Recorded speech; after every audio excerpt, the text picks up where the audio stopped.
thought for the day for March the 9th. With my whole heart. Leviticus 16, Psalm 119 verses 1 to 40, 2 Corinthians 12 and 13.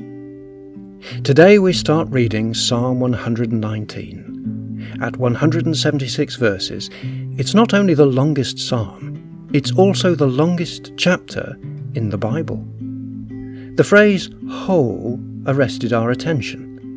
It's in verse 2, 10 and 34 in today's portion. The point comes across most powerfully that the real way to approach God is to do it with all our being, with total commitment of heart and mind.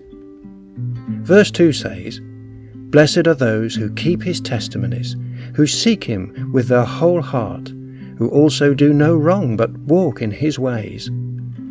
If the psalmist is David, which many presume it is, we note how he then exclaims, "Oh, that my ways may be steadfast in keeping your statutes."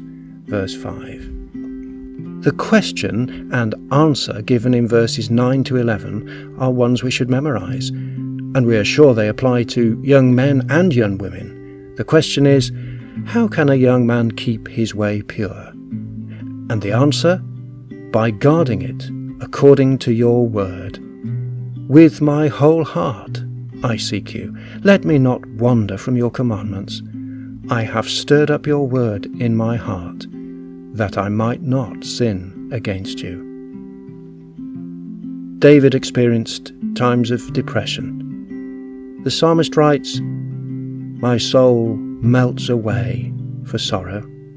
Strengthen me according to your word." Verse 28.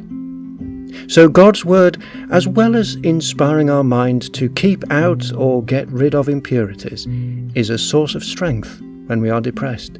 He declares, "I cling to your testimonies, O Lord. I will run in the way of your commandments when you enlarge my heart." Verses 31 and 32.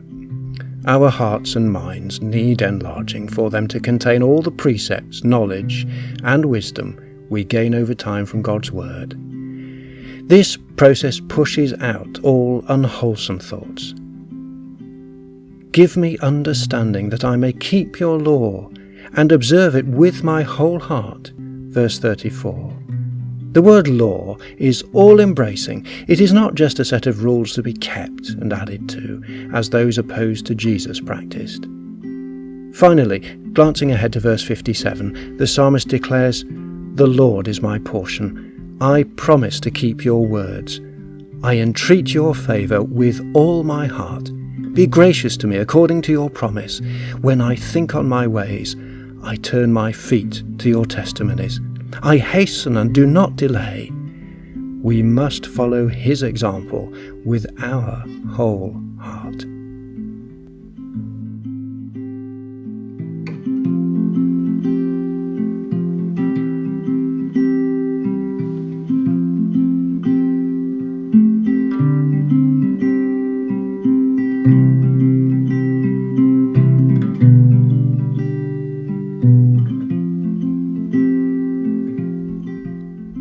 We hope you found this message from the Bible helpful and thought-provoking. We believe the Bible is God's word and, as it says, a lamp to our path and a light to our feet.